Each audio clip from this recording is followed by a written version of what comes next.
Now the battle begins. First, let me take you through a tour of the land. We have three different terrain types: forests, fields, and mountains. Each type has a maximum capacity of units written on it. You can never exceed the maximum capacity of units unless you have a magic card or an event card that allows you to do so. The only exception to this is your castle tile. A castle adds a +1 capacity to the tile. So for every mountain that has a maximum of 3 units, on a castle you could place up to 4. And on a field with a maximum of 4 units, with a castle I could place up to 5. And on a forest with a maximum of 3 units, I could place up to 4 should I have a castle on that tile. To make up for the additional units, the defensive and attacking bonuses that you see on the mountain tile and the forest tile. So if a battle is happening in the mountain, meaning a player is in the mountain and is being attacked in the mountain, they get a defensive bonus of +10. So they roll an additional 10 die when they are in battle. If the player is attacking from the forest, then they gain an additional defense attacking die, a d10 that they roll together with their army. And we'll get to that when we're resolving battle. Now, I'm going to start with Khalees on this side, player 1, and we're going to now resolve the turn. Step 1, turn an event card and resolve the action on the event card. In this case, it is the Master of Coin. A well-run city pays dividends for the diligent. Gain 1 gold coin if you control a castle, which I do, therefore I gain 1 gold coin. Now, my actions. I get to spawn a free unit on a castle I control. Now, depending on where my castle is, which type of terrain my castle is on, I get a specific type of free unit that I spawn every time. So if my castle was on a field, my free unit would be a sword. If my castle was on a forest, my free unit would be an archer. But since my castle is on a mountain, my free unit is the defensive shield. So I spawn the free unit on the castle tile. Next up is gold. You receive gold at the beginning of every turn, depending on the tiles that you control. For every castle that you control, you receive 1 gold. And for every additional 2 tiles that you control, you receive 1 gold. So if I have 1 castle tile, I get 1 gold. If I have a castle tile and 1 more tile, I still get only the 1 gold for my castle. But if I had a castle tile and 2 additional tiles that I controlled, meaning I had units on them, I would get 2 additional gold. It is important to note that no 2 militaries can be together at the same time on 1 tile. If I am on this tile, this is my tile, and the other player cannot be with me on it. They would have to fight me for it. So I can only go into a tile that has another player on it. If I defeat the player on that tile, then I can move my army onto that. And we'll get to that in the battle resolution. So now I've taken my gold. I can choose to spend my gold or keep it. That depends, of course, on my strategy, on where I am in the game, and what kind of units I need or I can get for the gold that I have. So in this case, I have 2 units of gold. On your realm cards, it shows you the cost of all the units. So a general costs 2 gold. A catapult costs 2 golds. We call those advanced units. And your basic units are your archer, your shield, and your sword, and these cost 1 gold. These can only be purchased once, and if they die, they do not go back into your inventory, they go into the discard pile.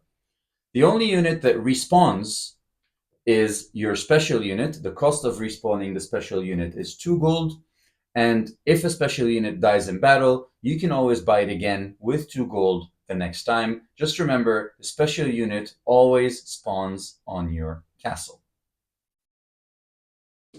All right, so I'm going to say I want to spend 2 gold to buy a catapult, and I will place the catapult here. Now I have two choices. I can either move or attack. As I am too far to attack, because attacks can only happen between adjacent tiles, unless you have a magic card that allows you otherwise. In general, attacks can only happen between two adjacent tiles. I'm too far to attack, so I'm going to move. How does movement work? You can move between two tiles only. You cannot split your movement. So I cannot decide to split my movement and go into these two tiles from here. I can also not go from one tile to another and then choose to do this. The movement only happens between two tiles. So now I'm going to say I'm moving from the mountain and I'm going to load up this tile here. So I'm going to move my shield and my general onto there. Remember, maximum capacity. I cannot move my special unit on there as well. All right, that concludes my movement. Now I have the last stage of the game, of the turn, which is moving or swapping one additional unit. So in any move, you can choose to move. I can also choose to swap units. But in the case of the final move, it is only one unit that I can move. So I can either choose to move my general to the center of the board, or I can choose to swap my general with a special unit back here. But it is only one unit that can move at this point. All right, so I'm going to move my general here, and I'm going to say that is the end of my turn. Now it is the second player's turn. The second player goes through the same movements.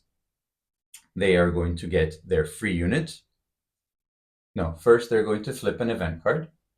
And this event card is Tyranny and Taxes. Gain 1 gold if you control the castle. So again, I'm going to gain a gold because I control the castle. And now I am going to get my free unit, which in this case is a sword.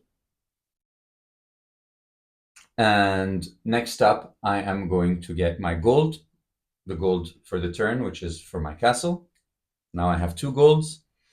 Now I can choose if I want to invest this gold or not. I am going to invest the gold also in a catapult. Now I can choose to move or attack. I'm going to choose to attack just to show you the battle dynamics. I'm going to attack player Khalees from my forest to his mountain. This is a really interesting situation. So now you decide, and on the back of the realm card, it shows you how many dice does each player or each chip roll attacking or defending. In this case, I have my catapult, which rolls 2 d10s on attack, and I have the additional attacking d10 for the forest tile.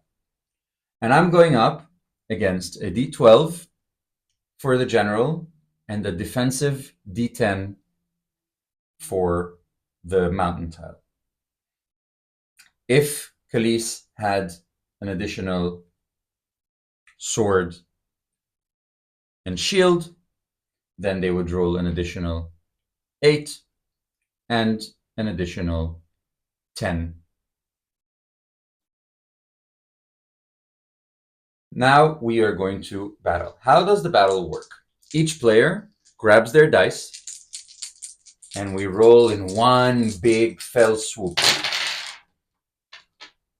Now we compare the dice from the highest to the lowest. So we're going to start with Khalees's dice. He rolled a 2, a 6, a 12, and a 1. Let's change these around. Whereas I rolled a 7, a 4, and a 1. So in this scenario, the 12 beats the 7, the 6 beats the 4, and the 2 beats the 1.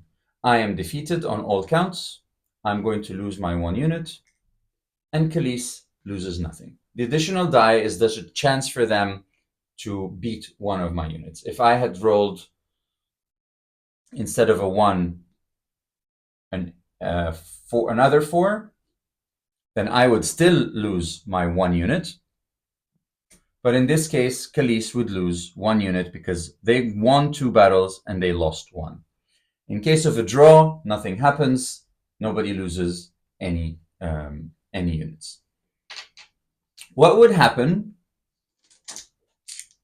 if I were to defeat all units from Khalees that were on this tile? In this case, Khalees would need to remove all their units into the death pile, and I would have to advance to the tile in which I defeated them.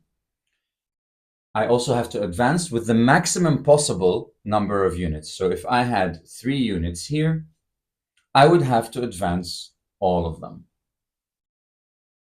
And then get to the last stage of the turn, which is the reinforcement. I could still move 1 unit away if I wanted to. What would happen if the battle took place from a field where I had 4 units? Well, in this case, I would move still the maximum number of units, which are only 3. So I would leave 1 unit behind and choose the 3 units that I want to move up.